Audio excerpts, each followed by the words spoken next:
Students, आज हम exercise second करेंगे pair of straight lines chapter की। Analytical geometry semester third book कर रहे हैं हम बीएससी की।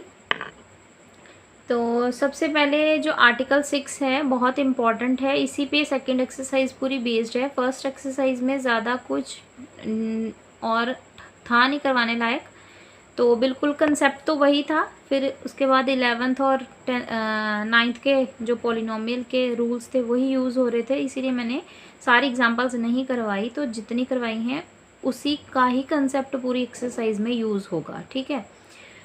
तो आज हम सेकंड एक्सरसाइज शुरू करने जा रहे हैं। इसका जो 6th आर्टिकल है, एज आर्टिकल तो इम्पॉर्टेंट नहीं है, लेकिन इसका रिजल्ट बहुत ज़्यादा इम्पॉर्टेंट है। इसके बिना सेकंड एक्सरसाइज हो ही नहीं सकती, ठीक है। तो सेकंड एक्सरसाइज के इस आर्टिकल में बोला क्या गया है, जो नेक्स्ट आर्टिकल है बाइसेक्टर का, वो एग्जाम में 7th आर्टिकल आता है, प्रूफ के लिए भी आता है, 2 बार आया है, तो वो उसका प्रूफ करवा दूंगी। ये जो 6th आर्टिकल है इसका तो प्रूफ कभी आया नहीं, पर इसके कंसेप्ट का जो है उसके बिना एक्सरसाइज हो नहीं सकती। तो कंसेप्ट क्या बोलता है, कहते हैं अगर ए, जैसे कि सेकेंड डिग्री की जॉइंट इक्वेशन होमोजीनियस, तो ax² 2hxy प्लस by², ठीक है, इक्वल्स टू 0। अगर ये इक्वेशन है सेकेंड डिग्री की होमोजीनियस जॉइंट इक्वेशन है, ये दो लाइंस की जो ओरिजिन में से पास करती हैं उनकी जॉइंट इक्वेशन है ना। तो इसकी अगर हम फैक्टर करते हैं तो 2 लाइंस आती, 2 लाइंस वो कौन सी लाइंस होती जो ओरिजिन में से पास करती हैं, ठीक है। अगर मुझे उन 2 लाइंस का एंगल निकालना होता तो मैं क्या करती, अगर मैं +1 क्लास में होती तो मैं इन दोनों की पहले तो स्लोप निकालती, ठीक है। स्लोप मतलब एक्स एक्सिस के साथ इनका एंगल निकालती, ठीक है। 2 लाइंस उनका एक्स ओरिजिन में से जो पास कर रही होंगी, क्योंकि इसीलिए तो सेकेंड डिग्री की जॉइंट इक्वेशन है उसकी होमोजीनियस। तो पहले मैं क्या करती, स्लोप्स निकालती उनकी, m1 m2 दोनों की स्लोप निकालती, फिर उसके ऊपर tan थीटा का फॉर्मूला लगता है ना। tan थीटा मतलब इन दोनों लाइंस के बीच कितना एंगल है उसको थीटा लेट कर लूँगी, तो tan थीटा तब जाके निकालती है ना, जैसा कि आर्टिकल में किया गया है। tan थीटा का फॉर्मूला लगाया प्लस माइनस, है ना, m1 minus m2 upon 1 plus m1 m2, एक बार प्लस एक बार माइनस, एक बार ऑब्ट्यूज एंगल, एक बार एक्यूट एंगल, एक बार ऑब्ट्यूज एंगल। तो मैंने यहाँ पे क्या किया, इससे ये स्टेप कैसे बनाया, खैर इसका प्रूफ तो मैटर नहीं करता, फिर भी मैं समझा देती हूँ कि मैंने क्या किया। पहले तो इस जॉइंट इक्वेशन से 2 स्ट्रेट लाइन्स निकलनी थी, ठीक है। अगर ये क्वेश्चन होता तो 2 स्ट्रेट लाइन्स मैं निकाल लेती फैक्टर करके, लेकिन ये तो थ्योरेटिकल है, तो इसके 2 स्ट्रेट लाइन मुझे एज्यूम करनी पड़ेंगी।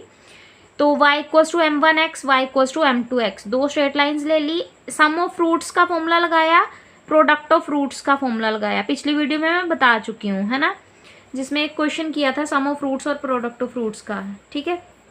आई थिंक लेक्चर 2 होगा वो, तो उस क्वेश्चन में किया था। तो सेम प्रोडक्ट ऑफ फ्रूट्स और सम ऑफ फ्रूट्स का फॉर्मूला लगाया, और उसके बाद tan थीटा लिखा, जो कि +1 क्लास में हमने सीखा था 2 लाइंस के बीच में एंगल कैसे निकालते हैं, उसका formula tan theta plus minus m1 minus m2 upon 1 plus m1 into m2।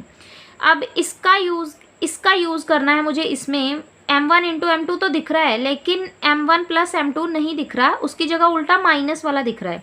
तो मैंने क्या किया, इस वाले टर्म में, क्योंकि यहाँ पे m1 माइनस m2 है, मुझे इसको कुछ ऐसा करना है कि यहाँ पे मैं प्लस लेके आ जाऊँ, ठीक है।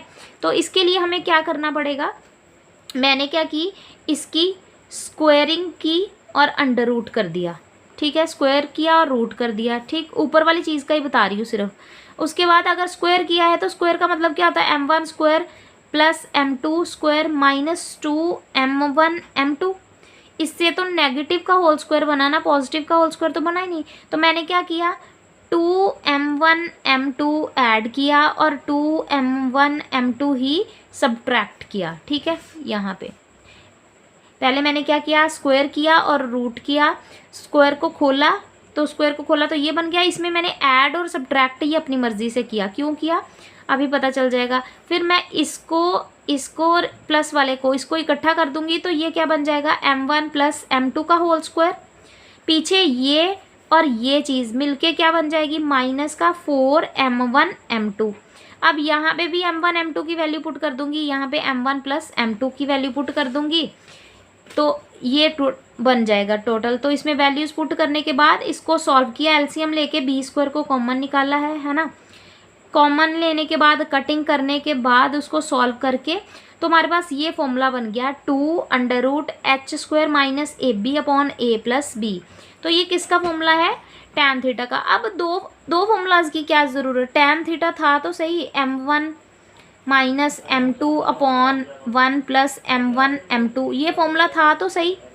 हाँ, तो इस फॉर्मूले की दूसरा फॉर्मूला बनाने की हमें क्या ज़रूरत पड़गी, ये आर्टिकल करने की क्या ज़रूरत पड़गी कि 2√h² minus AB upon A plus B, h² minus AB upon A plus B, ये फॉर्मूला बनाने की क्या ज़रूरत पड़गी हमें? क्यों?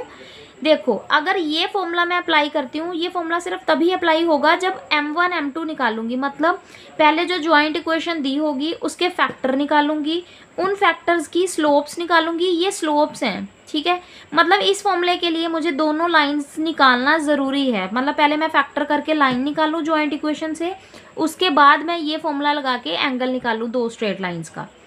लेकिन इस फॉर्मूले में ये जो हमने डेरिवेशन कर दी है, इसमें देखो सिर्फ 2h² AB A plus B use हो रहा है, जो कि जॉइंट इक्वेशन में डायरेक्टली हम फाइंड कर सकते हैं, दिया होता है सामने सामने।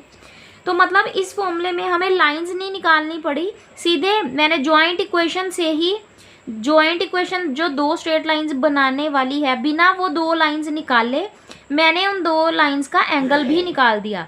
लेकिन इस फॉर्मूले में मुझे क्या करना पड़ता, पहले लाइंस निकालनी पड़ती, फिर उनकी स्लोप, फिर उसके बाद ये स्लोप का फॉर्मूला लगता, एंगल निकालने का फॉर्मूला लगता।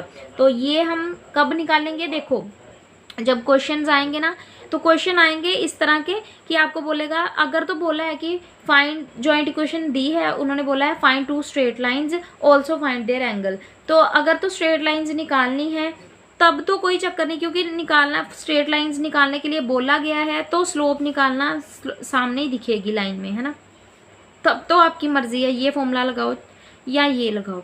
लेकिन उन्होंने बोला है अगर कि find the angle between the straight lines given by, किसके द्वारा दी गई है, जॉइंट इक्वेशन आपको दी होगी, है ना, उससे बनने वाली जो लाइंस हैं उनका एंगल निकाल दो बस। ये नहीं बोला कि लाइंस भी फाइंड करो, है ना।